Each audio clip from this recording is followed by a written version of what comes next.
Halo pemirsa GPR TV, dari Sabang sampai Merauke, dari Biangat hingga Pulau Rote. Bertemu lagi bersama saya Bona Azari Disak dalam Kominfo Newsroom. Halo pemirsa GPR TV, dari Sabang sampai Merauke.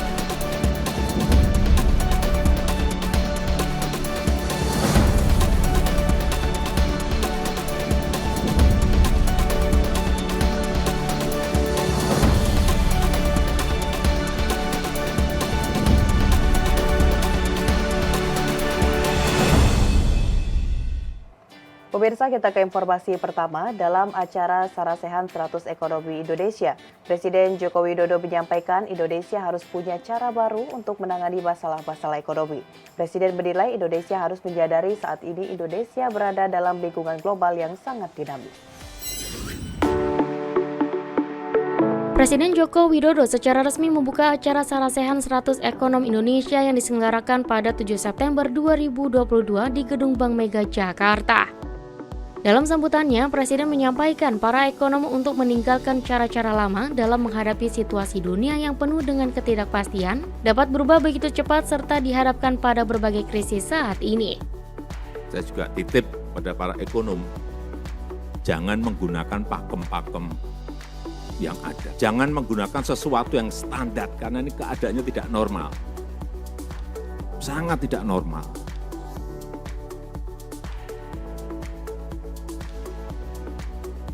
Dibutuhkan pemikiran yang abu nawas, yang kancil-kancil gitu. Gak melompat-lompat, tapi memang harus seperti itu. Presiden juga menekankan pentingnya bekerja secara mendetail bukan sebatas pada level makro saja, namun juga sektor mikro yang juga mengalami pergolakan. Presiden mensyukuri bahwa Indonesia tidak ikut dalam kebijakan lockdown yang banyak dilakukan negara-negara lain, di mana keputusan tidak lockdown dinilai membuat perekonomian nasional tumbuh baik. Saat itu saya semedi, saya endapkan betul, apakah benar kita harus melakukan itu. Dan jawabannya saat itu saya jawab, tidak usah lockdown.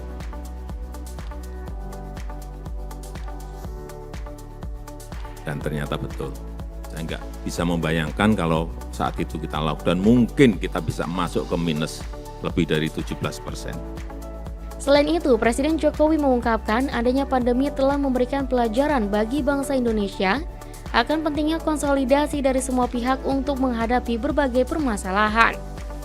Menurut Presiden, konsolidasi seperti itu harus dilanjutkan untuk menghadapi pasca pandemi serta ancaman krisis yang melanda dunia.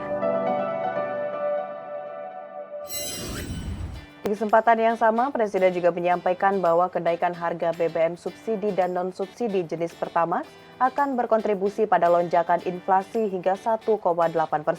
Dengan tambahan itu, semua pihak mulai dari pemerintah pusat dan daerah harus bekerja secara luar biasa untuk melakukan berbagai terobosan.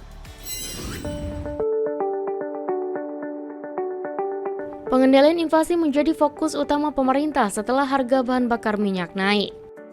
Terkait hal tersebut, Presiden Joko Widodo menyampaikan adanya kenaikan harga bahan bakar minyak subsidi yang diperkirakan akan menambah lonjakan inflasi sebesar 1,8%. Sebelumnya, berdasarkan data dari Bank Indonesia, tingkat inflasi di Indonesia pada bulan Agustus 2022 senilai 4,69%, di mana nilai inflasi tersebut turun dibandingkan bulan sebelumnya yakni senilai 4,94%. Oleh karena itu, Presiden memastikan pemerintah untuk melakukan intervensi baik melalui pusat maupun daerah untuk mengendalikan inflasi. Selain itu, pengendalian laju inflasi akibat kenaikan BBM dapat ditekan lebih rendah lagi, yakni melalui pemerintah daerah yang berperan aktif dalam menangani kenaikan inflasi dengan memanfaatkan dana alokasi umum. Serta melalui anggaran belanja tidak terduga juga bisa dimanfaatkan sebagai instrumen untuk mengatasi inflasi. Subsidi BBM ini yang sudah kita umumkan minggu yang lalu akan berimbas pada inflasi. Hitungan dari menteri-menteri kemarin kira-kira akan naik di 1,8%. Tapi kalau kita diem, saya nggak mau diem. Kita harus intervensi. Intervensinya lewat apa? Saya sampaikan, daerah harus bergerak kayak COVID kemarin. Dengan cara apa ya? 2% DAU bisa digunakan untuk mengatasi inflasi dan bansos. Belanja tidak terduga bisa digunakan untuk mengatasi inflasi. Dengan cara apa? Ya tutup biaya transportasi, tutup biaya distribusi dari yang ada di lapangan.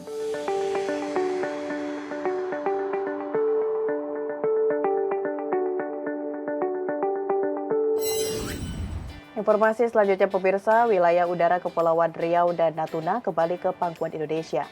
Hal tersebut ditandai dengan penandatanganan Peraturan Presiden Nomor 109 Tahun 2022 tentang pengesahan Perjanjian Flight Information Region Indonesia dan Singapura.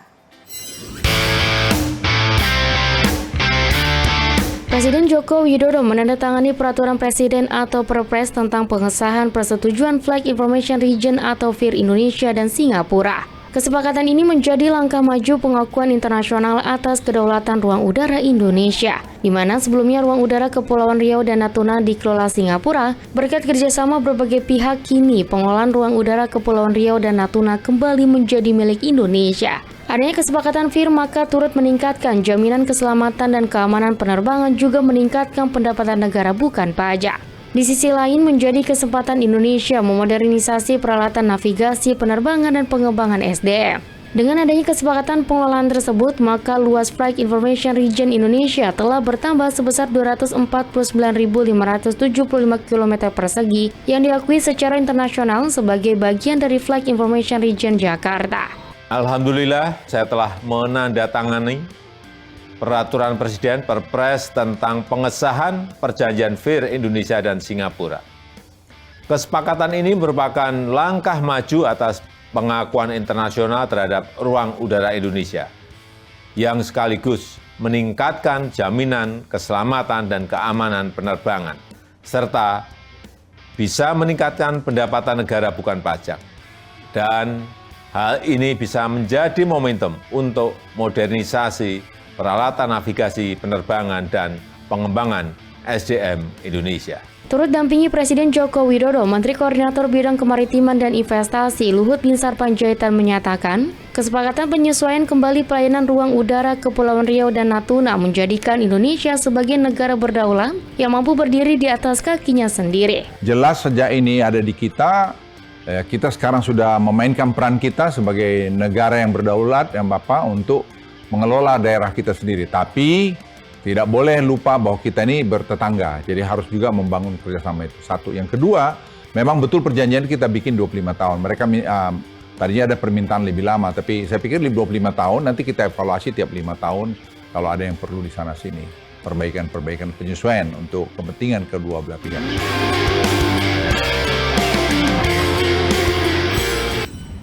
Menteri Pendayagunaan Aparatur Negara dan Reformasi Birokrasi Abdullah Azwar Anas telah menyiapkan sejumlah gebrakan untuk melanjutkan estafet perbaikan pelayanan publik dan reformasi birokrasi usai resmi dilantik.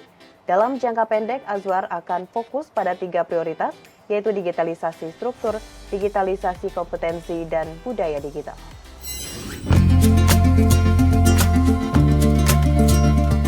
Pasca dilantik Presiden Joko Widodo menjadi Menteri Pendayagunaan Aparatur Negara dan Reformasi Birokrasi masa jabatan periode 2019-2024, Abdullah Azwar Anas menyatakan akan mendukung visi misi Presiden Joko Widodo. Salah satunya untuk menciptakan birokrasi yang terlibat dalam penanganan kemiskinan dan stunting. Berkaca dari pengalaman sebagai Kepala Lembaga Kebijakan Pengadaan Barang dan Jasa Pemerintah, Azwar berencana mengusung digitalisasi dalam birokrasi di pemerintahan. Jadi birokrasi ini harus menuju next level, yaitu digitalisasi. Digitalisasi apa saja? Digitalisasi struktur, culture, dan juga kompetensi. Nah, digitalisasi di 3 sektor ini tentu akan sangat mendasar, dan ini sesuai dengan arahan Bapak Presiden, apalagi sudah ada SPBE, Sistem Pemerintah Berbasis Elektronik, dan kalau ini bisa dikoneksikan tentu hasilnya insya Allah akan maksimal. Beliau sedang menyampaikan sudah banyak anggaran kemiskinan, misalnya ada 520 triliun di 16 KL.